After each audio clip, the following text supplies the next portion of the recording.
जय यमुना तीरवनचारी जय कुंज बिहारी जय राधा माधवा जय कुंज बिहारी हरे कृष्णा कृष्णा कृष्णा हरे हरे हरे राम राम राम हरे हरे हरे कृष्णा कृष्णा कृष्णा हरे हरे हरे राम राम राम हरे हरे हरे कृष्णा कृष्णा कृष्णा हरे हरे हरे राम राम राम हरे हरे जय राधा गोपीनाथ श्री राधे जय जगन्नाथ जय बलदेवा जय सुभद्रा जय नित्य गौर हरि जय नित्य गौर हरि जय नित्य गौर हरि जय नित्य गौर हरि जय प्रभुपादा जय प्रभुपादा जय प्रभुपादा जय प्रभुपादा जय गुरुदेवा जय गुरुदेवा जय गुरुदेवा जय गुरुदेवा। हरे कृष्णा। जय श्री राधा गोपीनाथ जी की जय। जय श्री जगन्नाथ बलदेव सुभद्रा मालिनी की जय। जय नित्य गौर प्रेमानंदे हरि बोल। श्री प्रपाद की जय। गुरुदेव की जय। ओम नमो भगवते वासुदेवाय। ओम नमो भगवते वासुदेवाय। ओम नमो भगवते वासुदेवाय। नारायणं नमस्कृत्य नरं चैव नरोत्तमं देवीं सरस्वतीं व्यासं ततो जयमुदीरयेत्। नष्टप्रायेषु भद्रेषु नित्यं भागवत सेवया भगवतीरुत्तमा श्लोके भक्तिर्भवति नैष्टिकी। कृष्णाय वासुदेवाय देवकी नन्दनाय च नन्दगोपकुमाराय गोविन्दाय नमो नमः। So Hare Krishna. Today we're going to be discussing about the intimate devotee and dear friend of the Supreme Personality of Godhead, Shri Krishna. So just before we begin the discourse about Uddhava, we'll do Mangalacharan. Om Ajnanaatimirandhasya Jnananjanashalakaya Chakshurunmilitam Yena Tasmai Shri Guruve Namaha. Shri Chaitanya Manobishtam Sapitam Yena Bhutale Swayam Rupa Kadamayam Dadati Swapadantikam Vandeham Shri Guru Shri Uttapada Kamalam Shri Gurum Vaishnavamscha Shri Rupam Sagrajatam Sahagana Rughunatanvitam Tam Sajivam Sadvaitam Sabdukam Parijana Sahitam Shri Krishna Chaitanya Devam Shri Radha Krishna Padan Sahagana Lalita Shri Vishakhamvitam Sha. He Krishna Karuna Sindhu Dinabandhu Jagatpate Gopesha Gopika Kanta Radha Kanta Namastute Tapta Kanchana Gaurangi Radhe Vrindavaneshwari Vrishabhanusute Devi Pranamami Hari Priya. Vancha kalpatarobhyascha kripa sindhubhya eva cha patitanam pavanebhyo vaishnavebhyo namo namaha. Jai Shri Krishna Chaitanya Prabhu Nityananda Shri Advaita Gadadhara Shivasadi Gaura Bhakta Vrinda.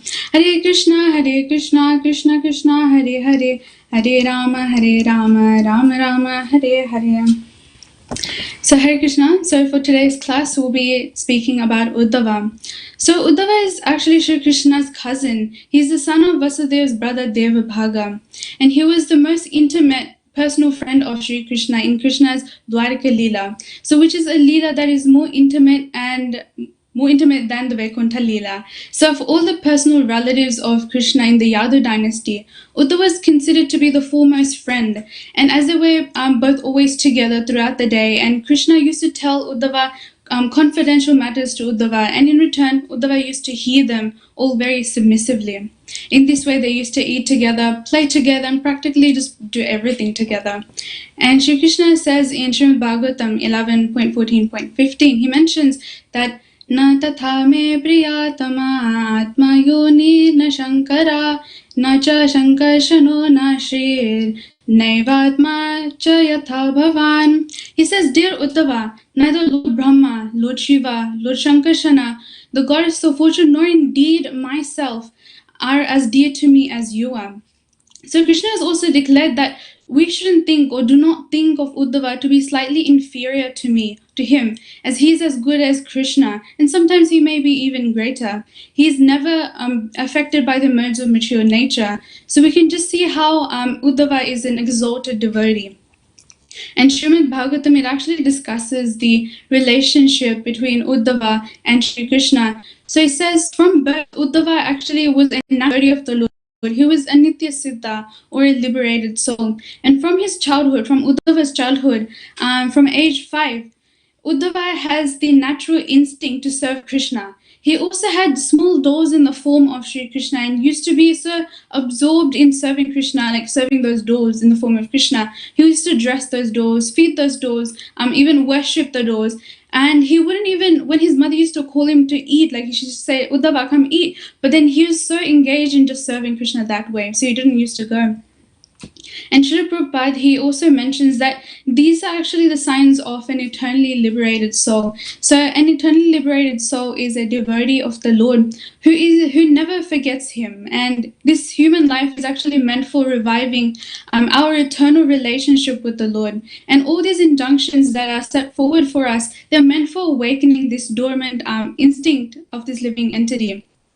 So Uddhava was in such a transcendental position that he was selected to be the factual representation of the Lord. And such devotees of the Lord who overcome Maya, or the material nature, they're known to be as Goswamis, or devotees who actually penetrate the mysteries of the Lord's transcendental loving relations and pastimes. So in this way, Uddhava, he served the Lord continually from his childhood, and even in his old age, that attitude of service or servitude, it never slackened. And Uddhava, he was an inquisitive devotee who always was in search of the knowledge of Absolute. And although he was the prince of the Yadu dynasty as well, he was never distressed. He did not even desire for wealth, nor even fame. And Uddhava was a very dear disciple of Brihaspati, the guru of the demigods. So just one pastime of Uddhava in Srimad Bhagavatam is when Uddhava, he was traveling, he was on his way to Badrika Ashram, and there he met Vidura on the way. So Vidura, like we know, he's actually Yamraj, and Yamraj was actually cursed by Mandavya Muni to become a Shudra. So we know how Vidura was treated by his elder brother Dhritarashtra and the Kauravas. And after leaving the palace of Hastinapur to visit the holy places of pilgrimages, so Vidura, he came near Yamuna, and that's where he met Uddhava there. So Srila Prabhupada says, philosophically, one can understand that Lord Krishna and his remembrance, they're actually on the same absolute plane. And that the idea of actually searching for the Supreme Lord at Vrindavan in this pure God consciousness, it gives one more pleasure. It gives pleasure to the devotees who are actually seeing him. So rather than seeing him face to face, so such devotees of the Lord see him face to face at every moment just by remembering the Lord.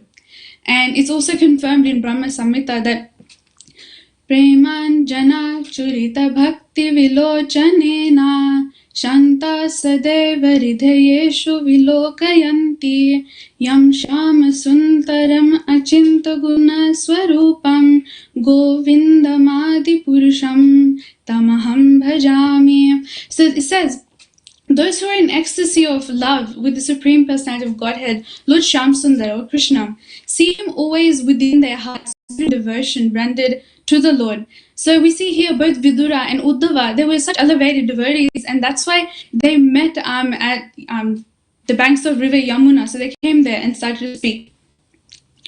So Vidura, he knew that Uddhava was such a great devotee of the Lord and a very close associate. He inquired about the well-being of the Lord and the rest of the Yadu dynasty. Also, Vidura, he requested Uddhava to chant about the glories of the Supreme Lord, his pastimes since Krishna's birth, all the way till now, because they were at the holy place.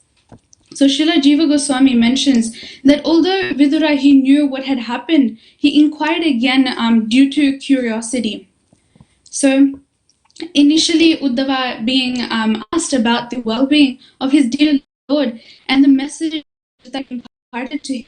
Uddhava, he actually stayed silent for a moment. He didn't even move his body. He became so absorbed in the nectar of remembering the Lord's lotus feet and in that devotional ecstasy, which actually increasing every single moment. So this is mentioned in Srimad Bhagavatam 3.2.3 that Sakatham sevaya tasya kalena jara sangata prishto vartam prati bhuyad bhartu padavanusmaran. So Srila Prabhupada also comments that this transcendental service to the Lord is not mundane. The service attitude increases and never becomes slackened. And although at that time Uddhava, he had become very old, his soul was still on the transcendental level. So in that way, he forgot about his physical situation and just remembered the Lord, because once again he got to remember the activities of his beloved friend, his well-wisher Shri Krishna. And this is the sign of pure devotional service. Also in Chaitanya Charitamrita Madhya Lila 19.172, it says, Sarvopadi vinirmuktam tatparatvena nirmalam rishikena rishikesha sevanam bhaktir uchyate. So bhakti, or devotional service, it means engaging all our senses in the service of the Lord, the master of all the senses. And then when the spirit soul renders this service of bhakti to the Supreme Personality of Godhead, there are actually two side effects that are given. So the first side effect being a person is freed from all material designations, and the second being his senses. So the person's senses, they are actually purified simply by being employed in the service of the Supreme Lord. So in this way, Vidura saw how the transcendental bodily changes due to ecstasy were visible in Uddhava, as Uddhava was actually just wiping his tears of separation from the Lord. And Srila Prabhupada also explains how these ecstatic bodily changes are manifested. So they're manifested through these three stages of development in devotional service. So first of being obviously following the regulative principles, second is realizing the steady condition of devotional service, and the last being the symptoms of ecstasy. They're actually prominent, so they're developed that way. And so this is a gradual process. Initially, the impurities will need to be cleansed first by the 9 processes of bhakti. And so after Uddhava actually came back to material consciousness after his devotional ecstasy, he wiped his tears and actually narrated to Vidura what has happened all until now, and how before the Supreme Lord left to go to his supreme abode, he had instructed him about the Uddhava Gita and instructed him to actually go to Badrik Ashram, where he was going now, but in the middle he met Vidura. So Uddhava explained how the members of the Yadu dynasty had also left this material world and followed the Supreme Lord to his abode, as they were all, again, his personal associates. And then Uddhava, he discussed and narrated the glorious pastimes of the Lord to Vidura. So Vidura, he understood that Uddhava was aware of the technicalities of the transcendental knowledge and wanted to accept Uddhava as his guru. But Uddhava, he advised Vidura to obtain this transcendental knowledge from Maitreya Muni, who was actually present at that time when Lord Krishna was giving his instructions before his going to his abode. So, but he explains just a few reasons as to why Uddhava requested Vidura to go through Maitreya Muni. So Vidura actually older to Uddhava, just like his father's age, and the relationship is given by Srila Prabhupada here between Uddhava and Vidura is that Uddhava was a son of Devabhaga, who was the brother of Vasudeva, or Lord Krishna's father. And Vasudeva had 16 wives, and one of them, like we know, is Rohini Mata, so the mother of Balaram. And so Rohini, she was actually the sister of Vidura, and Vasudeva's, and another part is also that Vasudeva's sister Kunti Marani, she was the wife of Pandu, Vidura's elder brother. So Vidura this way was a brother-in-law of Vasudeva. So that's how we're all connected. And even though Maitreya and Uddhava had heard the instructions from the Lord together, both actually had the authority to become the spiritual masters. But Maitreya Muni, he being older, he actually had the first claim. And so thereafter, discussing the glorious pastimes of the Supreme Lord Krishna, Uddhava, he continued his journey to Badrika Ashram, and Vidura, he traveled to get dental knowledge from Maitreya. So we'll step back a bit in time and discuss the pastimes of Shri Krishna and his request to Uddhava. So what used to happen was Krishna and Uddhava, every morning, they used to take bath in the Yamuna. And one day, as walking, they were talking, and then Uddhava said to Krishna, he's just like, Madhav, isn't it cold today? Because it was a bit chilly that day.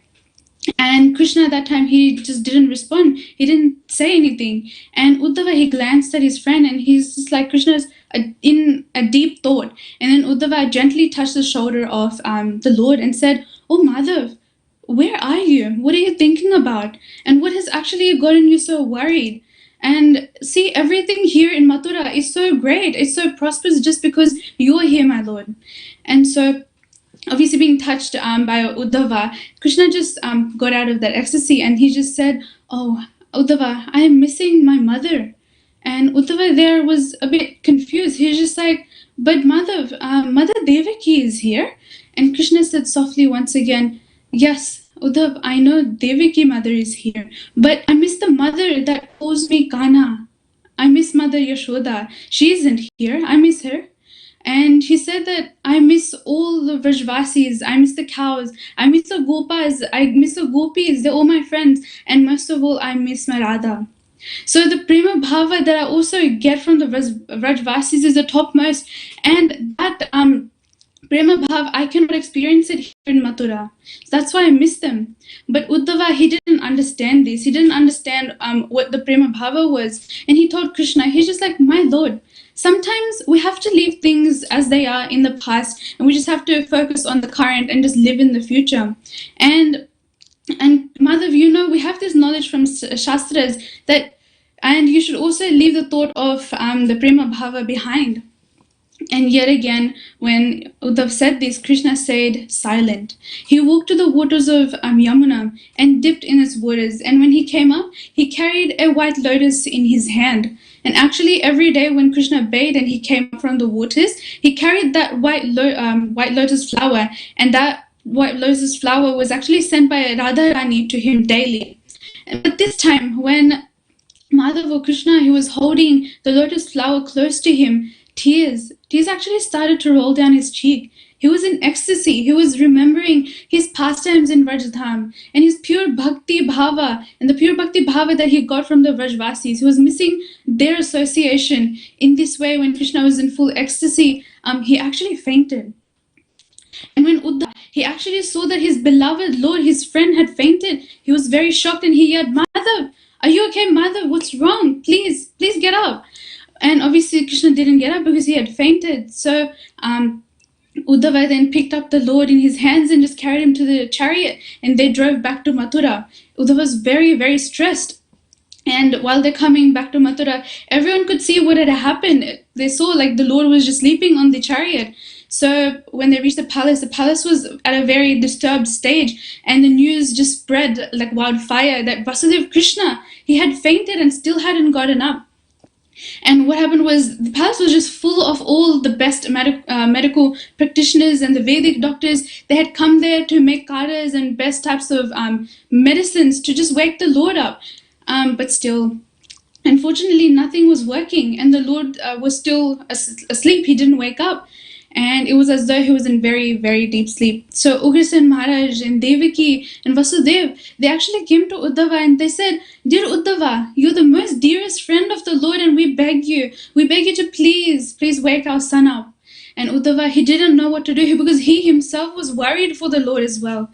But then a thought came in his mind. He's just like, oh, okay, so there was a white lotus flower that Madhav carried today. Maybe that flower had poison in it. And then he sees that Krishna, he still had the flower within his hand. And then so they was just walking up to Krishna to just remove the flower. And as soon as he was about to touch the lotus flower, Krishna slowly started to open his eyes. Uddhava said, oh, Madhav, you're awake. How are you? What actually happened? Are you okay now?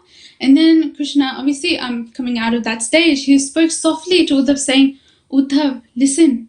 whatever medicine that they're all giving to me, I know for sure it's not going to help me.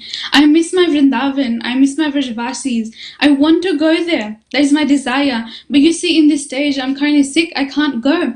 And I actually want you to go there in my behalf. So Uddhava then he realized what Krishna was saying. He bowed his head down before the Lord and agreed that he will go on his behalf.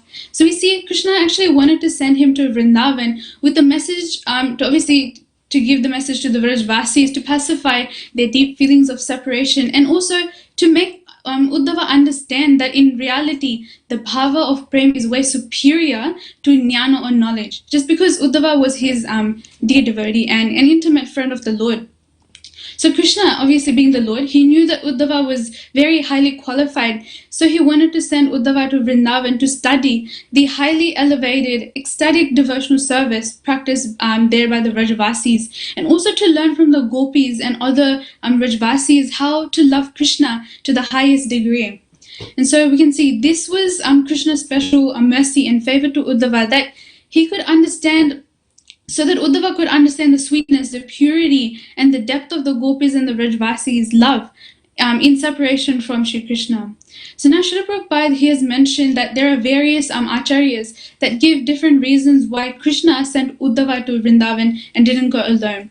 So the first one being that Krishna had promised the residents of Vrindavan that he shall return. And also Krishna promised Nanda Maharaj that he, Krishna and Balram, will come back to see Nanda Maharaj and Yashoda Maya in Vrindavan. But at the same time, the Lord couldn't break his promise to Vasudeva and Devaki, because so many years, so all these years they have suffered, and just now they had the association, they had this some time to spend with their sons, and therefore the Lord decided to send his intimate representative to Vrindavan in his place.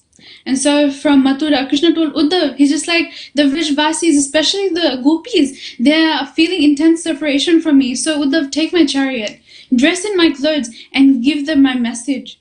And so Uddhava obliged. And just before Uddhava started to go to Vrindavan, he actually took the blessings of Mother Rohini, who we know was part of Krishna's pastimes in Vrindavan and also later in the Dwarka pastimes. So he took the blessings from Balram as well. And Krishna actually got them to bless Uddhava, just because he says, if one wants to go to Vrajdham, one needs the blessings of someone who actually has access to Vrajdham. One cannot go to Vrindavan just by mundane transport. And now Uddhava actually left to go to Vrindavan, thinking that he was Krishna's best friend and he was actually doing a service for the Vrajvasis. So Krishna's appearance, it was exactly like that of Krishna's. He looked like Krishna, and because he used to wear the clothes that Krishna has worn by Krishna, that Krishna, like as Krishna's prasad, he actually looked like Krishna in all ways, just besides one factor of the peacock feather. Only Krishna wore the peacock feather. So when Krishna sent Uddhava to Vrindavan to pacify the gopis, at first the gopis, when they saw the chariot coming, they thought it was, oh my god, it's Krishna who had come back. So they were so excited, they started saying, Krishna came back, Krishna came back. But then as the chariot got closer and the figure became prominent, they saw that it was actually a different person on the chariot and not their beloved Krishna. So they became sad. And that time they didn't know who Uddhava was. So when Uddhava properly arrived at Vrindavan, he realized something different to what he had thought before actually coming to Vrindavan. So he saw the love of the Gopas, the Gopis, or the elderly Vrajvasis, and that they all, what they had towards the Supreme Lord, Shri Krishna, the beloved Krishna actually. So in this way, he felt very insignificant compared to all of them.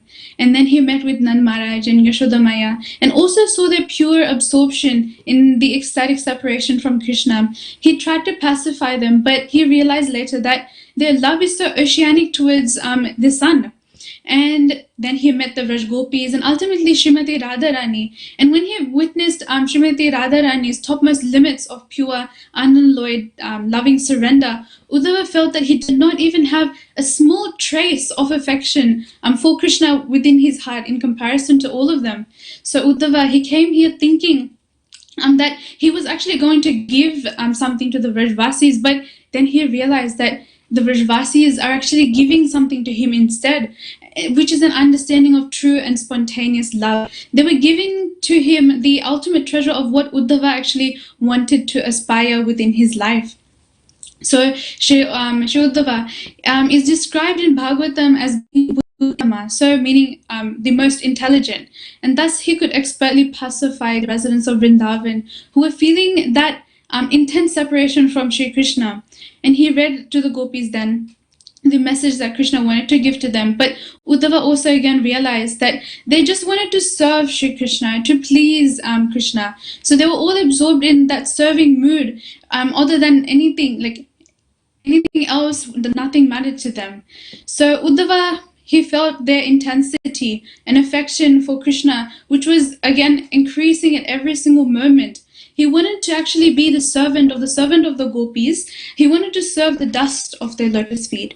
And in this way, what happened was Uddhava, he actually stayed back in Vrindavan for a little bit, learning actually the topmost devotional mood of the Vrajvasis. He realized again that he had no love for Krishna compared to the gopis and the other Vrajvasis.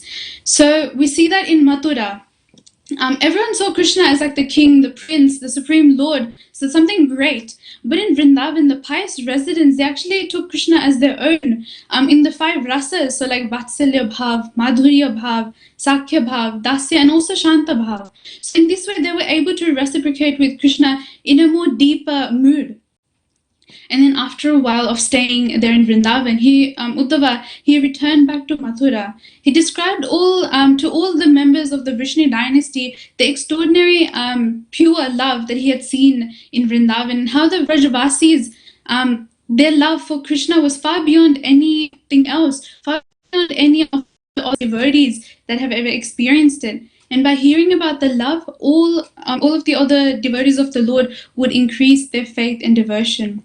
And then because Shri Krishna, his friend, he was sitting next to him, Uddhava then prayed to the Supreme Lord, who was actually his dear friend. He said, I desire, my Lord, Madhav, I desire to remain in the forest of Vrindavan just as a creeper, Gulumnata, and become a clump of grass in Vrindavan, so that the maidservants of Srimati Radharani may step on my head, and then I can achieve the perfection of the dust of their lotus feet. And that is how he valued pure unalloyed devotion in Braj Bhakti. So then, hearing this, Krishna asked why did he want to become a clump of grass, and the other people around, they also asked him if he wanted to become the dust, if you wanted the dust actually of the gopis, then wouldn't you rather be on the streets or like the roads of Vrindavan?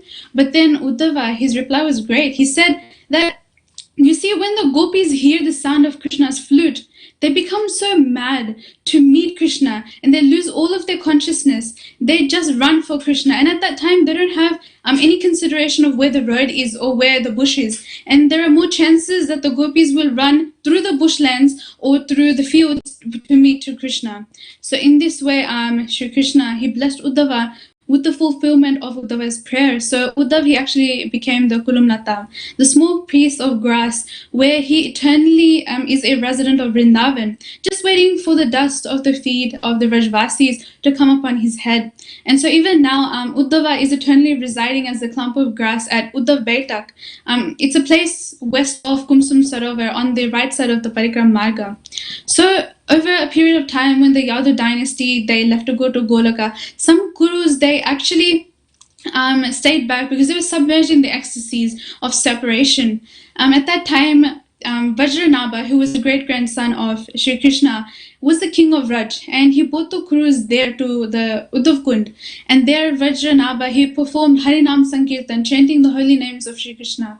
And King Vajranabha, he actually manifested this kunda under the guidance of Shailendya Rishi and the other sages.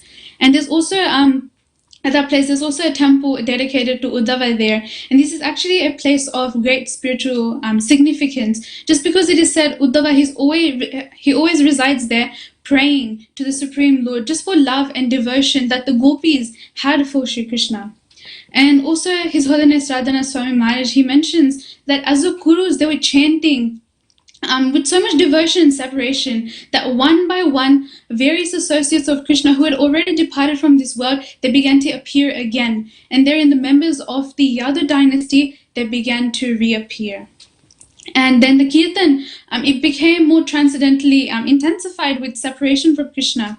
And because the atmosphere there was filled with joy and pure bhakti bhava, Uddhava, he could not resist that. He just appeared from that clump of grass and also started to dance and sing with the other devotees. And after so many devotees had come there, the beloved Shri Krishna, Shri Radha, and the gopis, they also came there and fulfilled the intimate desires of their devotees. So in this way, at the Uddhav Kund, Uddhava stayed back and discussed the glories of Vrindavan and also the pastimes of the Supreme Lord, just to pacify the Kurus. And that is why this place is a sacred place. And so we can see with this how Uddhava had such a mood of humility, faith, and devotion. And of him becoming a clump of grass, it shows his humility, because in the path of bhakti, the more humble a person is, or the humble position we have in the service we long for, the more Krishna will exalt us, the more he will reciprocate with us. And so there's just another pastime in Brihad Bhagavatamrita which discusses the humility again of Uddhava. So one day, what was happening was Narad Muni, he was traveling around the globe again, and to find this time the greatest devotee of all. So first, Narad Muni, he came across a Brahmana. And this Brahmana, he was actually worshipping the Shaligram Shila at that time with just great love. And Narad Muni, he thought that he was the greatest devotee. But when he approached the Brahmana, he addressed him as like, you're the greatest devotee of the Lord. But the Brahmana, when he heard this, he felt very embarrassed. And he said, no, Narad Muni, no, I am not the greatest devotee. Actually, the greatest devotee of the Lord is the king. His occupation is of being the warrior, and he rules the kingdom as a servant of the Lord, because he understands that everything actually belongs to the Lord. So then Narad Muni leaves the Brahmana's residence and goes to the king. So the king actually had a grand temple in his palace for the Supreme Lord. And when Narad, he saw the king worshipping the deity of Shri Krishna with so much devotion, he called the king, "Oh king, you're the greatest devotee." But then the king he again felt very ashamed and said, Narad Muni, why are you calling me the greatest devotee of the Lord? I am just a mundane human. Just look at my kingdom. It's so small. It's so little. You see, the actual greatest devotee is Indra. He's the king of the demigods. So Narad Muni again leaves that place and he goes to Indra. And there he called again Indra the greatest devotee. Yet again, the Indra was ashamed and he said to Narada, he said, Narad Muni, I am not the greatest devotee of the Lord. You see, I have offended the Lord so many times. I even tried to flood Vrindavan where he lived due to my envy to Govardhan. So I can't be the greatest devotee. Actually, Lord Brahma is the greatest devotee. So then Narad Muni, he leaves Indra and then immediately visits Brahmadev. So as he reaches the residence of Brahmadev, Narad Muni starts to glorify Brahmadev. And as Brahmadev hears his glorifications, he covers all his ears and says to Narad, Narad, I've told you so many times not to say things like this. First, you're saying that I'm the greatest, and now you're saying that I'm the greatest of the devotees. I am not. Please don't say all of this. You see, Lord Shiva is the greatest of the devotees. And then again, Narad leaves that place and goes to Shiva at Kailash. And the same thing happens.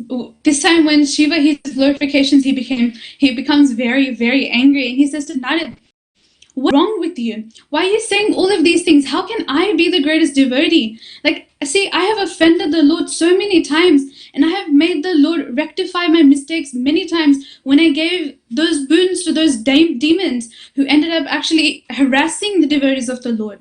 Actually, the greatest of the devotee, you see, are the residents of Vaikuntha. And then Parvati, who was sitting near Shiva, she told Narad that of those devotees of Vaikuntha, Lakshmi Devi, she is the greatest devotee.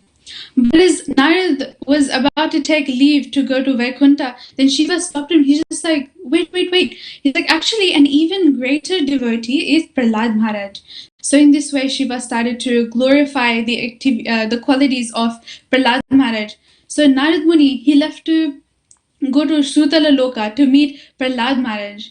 And when Narad Muni, he started to glorify Prahlad Maharaj as like, Prahlad Maharaj, you're the greatest of the devotees. Then Prahlad Maharaj, he folded his hands and then prayed to Narad Muni. He's like, Narad Muni, my devotion is just like a child's innocent attachment. That devotion is not really well founded with proper understanding or knowledge of the Supreme Lord. Like, it's not proper love. And then he pointed out that actually Hanuman is the greatest devotee. and see the amount of service Hanuman had rendered to Lord Ram, and how much Lord Ram loved him back. And when Narad reached the Kimpurusha Varsha, he met Hanuman. He again began to say that, Hanuman, you're the greatest devotee. And Hanuman, again, he looked at Narad Muni confused and said, Narad Muni, please, my heart is already in pain due to the separation from Lord Ram. Why are you causing even more distress to this heart by your sarcastic remarks? But if a devotee, if I actually was even a devotee, not the greatest, but even if a small devotee of the Lord, then why is Shri Ram not giving me his darshan? Actually, you see, Narad Muni, the Pandavas are the greatest devotees, and we see the Lord is with Pandavas all the time. Narad Muni then went to Hastinapur to meet the Pandavas and glorify them. So in return, and he actually started glorifying them when he reached the Pandavas. And in return, the Pandavas mentioned that the greatest of the devotees are actually the residents of Dwarka. In this way, Yudhishthir Maharaj, he glorified the greatest devotees. Narad Muni, he took his leave again from Hastinapur and arrived at Dwarka, and went to the assembly of Sudharma. And as he began to glorify the residents of Dwarka, King Ugrasen Maharaj, he mentioned to Narad that, Narad, out of all these residents, the Uddhava is actually the greatest devotee. Then he started to describe, Ugrasen Maharaj described how and why Uddhava is the greatest devotee. He said, Uddhava is so attached and so fond of the Lord that he's always with the Lord. He doesn't know anything but Krishna. His whole life is just centered around Krishna, and he's always with Krishna, always thinking of him. It's only at night time, after Krishna falls asleep, Uddhava goes back to his own home, and then in the morning, before Krishna gets up, he comes back to the palace at Dwarka and starts to make these arrangements for Krishna just so he can wake up. And in this way, Uddhava, he's always with Krishna. He doesn't have any concern for anything else, nor his family. He's only concerned for Krishna. And it's not just Ugrasen Maharaj, he continued speaking to Narad Muni, and he said, Narad, it's not just now that this love has started. You see, this has been the case since Uddhava was a small little boy. And from his childhood, he developed this attachment for Krishna.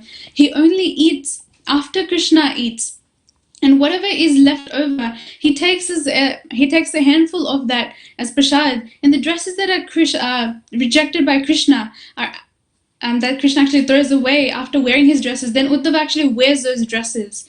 And it's not only that he's a friend of Krishna, he's actually an advisor of Krishna. He's so wise that even Krishna, before doing anything, Krishna asks Uddhava, is this the correct thing to do? So you see, even before any action, Krishna asks Uddhava for his advice. And with hope now, Narad Muni leaves the assembly and visits Uddhava. But then there again, he finds out that even Uddhava isn't the greatest devotee, according to Uddhava's assessment of being attached to Krishna. When Uddhava heard his own glorification from Shri Narad Muni, he immediately thought of the glories of the Vrajvasis, and he felt ashamed. And then Uddhava, he started crying. He approached Narad Muni and fell at his feet and held his feet. And Narad Muni then picked Uddhava up and embraced him tightly. And one reason it is mentioned that why Narad Muni traveled everywhere was actually by the wish of the Lord. The Lord wanted his nearest and dearest devotees to be revealed and to be glorified. And we know that Narad knew the pastimes of the Supreme Lord. He understood that actually the Vrajvasis are in the highest position, but yet by the desire of the Lord, he went everywhere. So coming back, Uddhava, he recalled his stay at Vrindavan and started speaking to Narad Muni. He said, the prem of Vrajvasis, Nanda Baba, Yashodamaya, and especially the gopis, is like an unlimited ocean that has no shore. Who am I? I am nothing. I thought myself that I was the greatest devotee. And also the Yadavas and Ugrasen Maharaj, they also feel too. But when I went there to Vrindavan, my false ego, it was completely crushed. And Uddhava, he actually wondered why Krishna was staying there in Dwarka when the Vrajvasis has so much more love and devotion to him. In this way, Uddhava cried, and Balaram and a few other Vrajvasis that were there present came there to pacify Uddhava. So, remembering this high degree of the gopis' anuraga and their mahabhava for Lord Krishna, Uddhava's mind, it was not peaceful. And he was particularly struck by the memory of Srimati Radharani singing the verses of the Brahmari Gita in great distress. And by hearing about the pure love of the Vrajvasis, the Gopis, and Radharani, not only did Uddhava cry at that moment, but also the Dwarkavasis, they cried remembering all of them. So Uddhava, he explained to everyone present there the mood of separation felt by the Vrajvasis and how all of them were in so much deep remembrance of the Lord when Uddhava had visited them. So similarly, just sidetracking, Shri Chaitanya Mahaprabhu himself displayed these symptoms when he came to this world. So we know Shri Chaitanya Mahaprabhu, he took the avatar, the bhav, of Radharani and her kala, so Tapta Kanchala Gaurangi. And Krishnadas Kaviraj Goswami, he gives 3 internal or guhya reasons for the appearance of Shri Chaitanya Mahaprabhu. So first one being to understand the love of Radharani. Second, Krishna actually wanted to know what are the qualities that are in him that makes his devotees so attracted to him. And the third one being that Krishna wanted to see how much happiness or pleasure his devotees are getting after actually surrendering to him. And so going back to Uddhava, then he said to Narad Muni that, "O Narada, you are the crest jewel of all honest people. You are the guru of all types of devotees, including Shukdev Goswami and Srila Vyasdev. Indeed, what you speak of me is real in some way, but you have actually missed the real glory that is hidden. My only quality is the fortune that I've received by being sent by the Lord Krishna to Vrajdham, where I saw the prema of the Vrajvasis. There my false ego was crushed by the experience, and I realized that Lord Krishna was being very merciful to me and was blessing me abundantly. I know the Vrajvasis are the greatest devotees, and of them, the Gopis are the most excellent. And I am therefore undoubtedly very fortunate and a great recipient of Krishna's mercy due to witnessing their great state of separation from him." In Srimad Bhagavatam 10.47.58, Uddhava sings, "Eta param tanubhrito bhuvi gopavado govinda eva nikalatmani ruddha bhava vanchanti yadbhava bhiyo munayo vayam cha Kim Brahma Janma Birananta Katharasasya." So Uddhava continues saying, all glorious to the gopis of Vrindavan. They are greatly powerful because they're always thinking and talking of Shri Krishna. With great care and attention, I worship just one dust particle from their lotus feet. In this way, Narad Muni actually got to know that even greater than the Dwarkavasis are the devotees of Vrindavan. And of the Vrajvasis, the residents of Vrindavan, the gopis are the greatest devotees. And amongst the gopis, Srimati Radharani is the greatest devotee. But also in Narad Muni's search, we see that Uddhava is also mentioned as one of the topmost, greatest devotee of the Lord. So in this narration, we get to learn from Uddhava's teaching how one should approach Vrindavan, in what mood we should approach Vrindavan. So it says, "Trinadapi sunijena tarorapi sahishnuna amani namanadhena Kirtaniya Sada Hari." So Uddhava, he actually aspired and became the blade of grass. And His Holiness Radhana Swami Maharaj, during a Vraj Parikrama, he said that let us adopt that mood that Uddhava has, because when through our humility, our dedication, our faith and loyal service to Guru and the Vaishnavas, Krishna, he is pleased with us. And then Srimati Radharani, she shows also her favor to us. And then they both lift us up and put us in whatever they want us to do within their leelas. And from our side, let them do whatever they want with us. And then let us long to just be a piece of grass with Srimati Radharani, Gopis, the Vaishnavas, and everyone can put their feet on our head. And so let us keep that message that Shri Krishna actually taught the world through Uddhava within our hearts. And so, to the next point, so we know Lord Shri Krishna, he appeared on earth when he was requested by Brahmadev and the other demigods to reduce the burden of earth. So for many, many years, we know Shri Krishna performed his transcendental leelas, and then towards the end of his pastimes, the demigods once again came to Shri Krishna and begged the Lord to please continue to protect him up there in Swarga. So Shri Krishna in Srimad Bhagavatam, he says to Uddhava, he says, "O greatly fortunate Uddhava, you have accurately revealed my desire to withdraw the Yadu dynasty from earth and return to my abode in Vaikuntha. Thus, Lord Brahma, Lord Shiva, and the other planetary rulers are now praying to me to resume my residence in Vaikuntha. And His Holiness Bhakti Saraswami Maharaj, he comments as to why the demigods said Vaikuntha here. It's because the demigods were at that time addressing Shri Krishna of Dwarka, not Krishna of Vrindavan, who is the original Supreme Personality of Godhead, eternally in Golok Vrindavan. So Krishna, he continues explaining to Uddhava, and he says, answering the prayer of Lord Brahma, I descended within this material world along with my plenary portion, Lord Baladev, and performed all these various activities on the behalf of these demigods. And now I have completed my mission here. He then told Uddhava what was actually going to happen after he leaves, what was going to happen in the future. He said that due to a Brahmana's curse, all these Yadus, they will be annihilated. And we know the Yadu dynasty, they're all Krishna's eternal associates, and they just came here to take part in Krishna's pastimes. And we see that this is a very special loving exchange that Krishna has with his devotees. And through this loving exchange, Krishna actually enjoys and gives pleasure and joy to his devotees. Krishna actually could have just told them to go back to Golok Vrindavan, but since Krishna had come here to earth, he wanted to play just like the other living entities and teach us the lessons. So he said that he will send the Yadus to Prabhas, and when they go to Prabhas, they will get intoxicated. They will start to fight, and eventually they'll kill each other, and then there will be no one left. So this way, Krishna told Uddhava what was going to happen.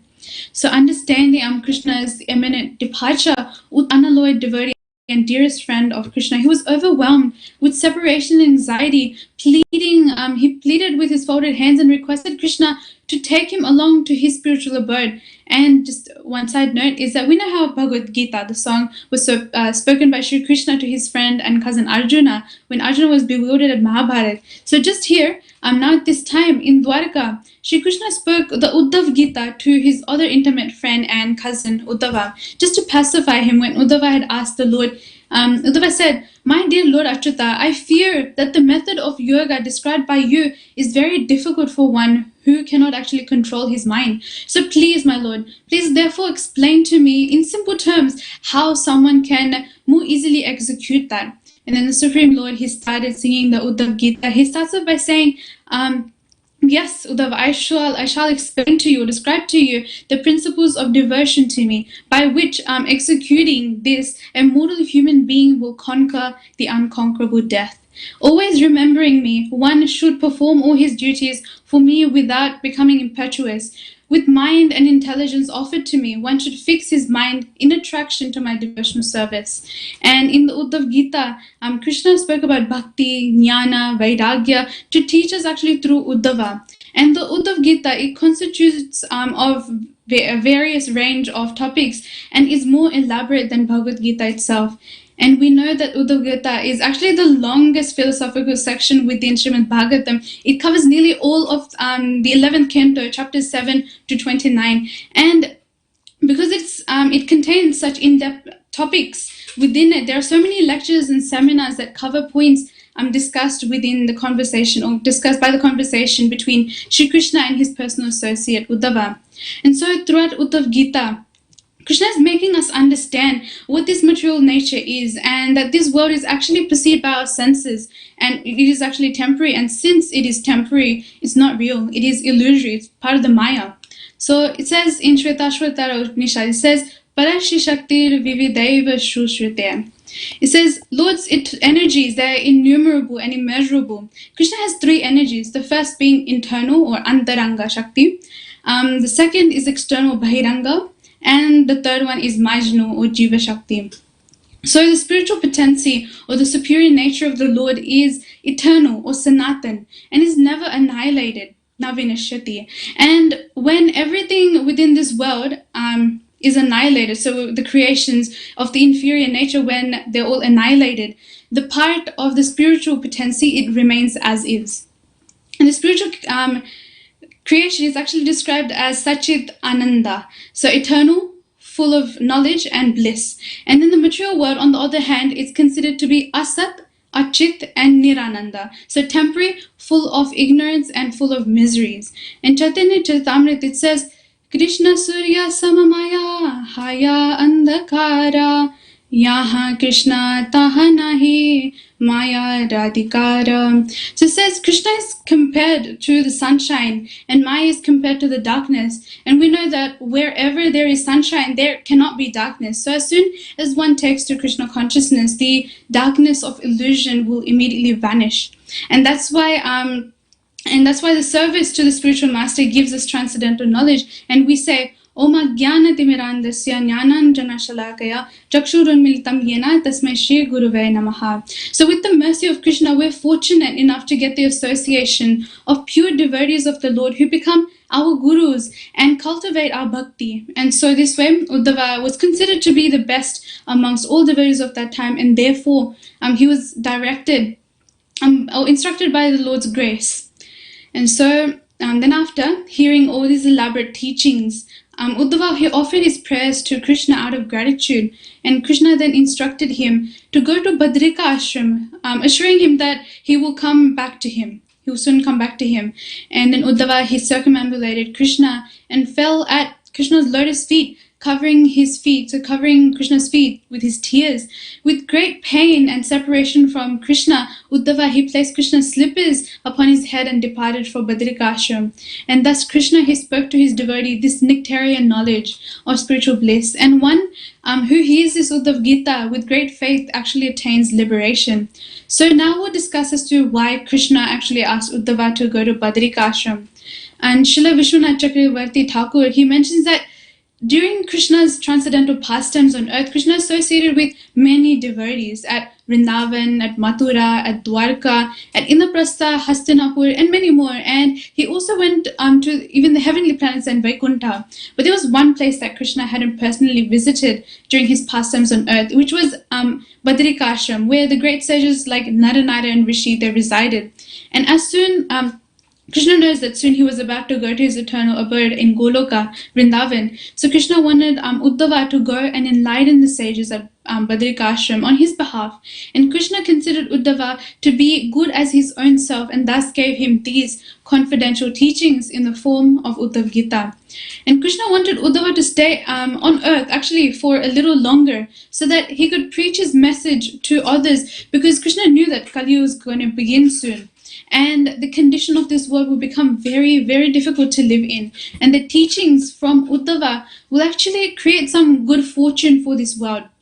So Krishna also mentioned to Uddhava just before Uddhava left that Uddhava is one of his eternal associates, and a plenary portion of Uddhava was actually one of the 8 Vasus in the days of the yore, the time beginning.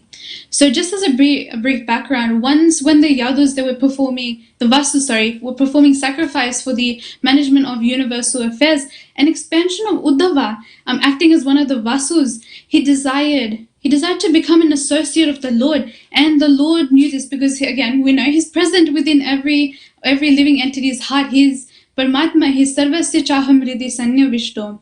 And so now Krishna is telling Uddhava that this is actually very difficult for everyone or others to obtain, but I award it unto you.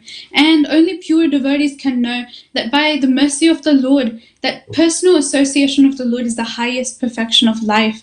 And then the Lord gave his mercy and blessed Uddhava by saying, O honest one, your present life is the last and supermost one, because in this term of life you have been awarded my ultimate favor. Now you can go to my transcendental abode in Vaikuntha by leaving this material conditioned living entities, this universe of conditioned living entities. Your visit to me in this lonely place because of your pure and unflinching devotional service is actually a great boon for you. So just concluding these beautiful narrations of one of the greatest devotees of the personal associates of the Lord, Shri Prabhupada, he says, one who is unable to understand the Supreme Lord by going through the pages of the Vedas may take shelter of the Lord's devotees such as Uddhava in order to advance further in knowledge of the Supreme Personality of Godhead. In the Brahma Samhita, he also says that it is very difficult for one to understand the Supreme Lord from the Vedas, but he can actually be understood from a pure devotee like Uddhava. So the Lord authorized Uddhava to speak on his behalf. And unless one has such authorization, one cannot understand or preach devotional service of the Lord. So we'll conclude here. Hare Krishna. Please forgive me if I made any mistakes, and thank you to everyone once again for joining. Shri Shri Radha Gopinath Ji ki Jai, Srimad Bhagavatam ki Jai, Shri Uddhava ki Jai, Shri Prabhupada Ji ki Jai, Samit Bhakta Vrinda ki Jai, Neta Gaura Pramanandaya. Hari Hari Bol. Hare Krishna.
Sita Devi and Shri Devi.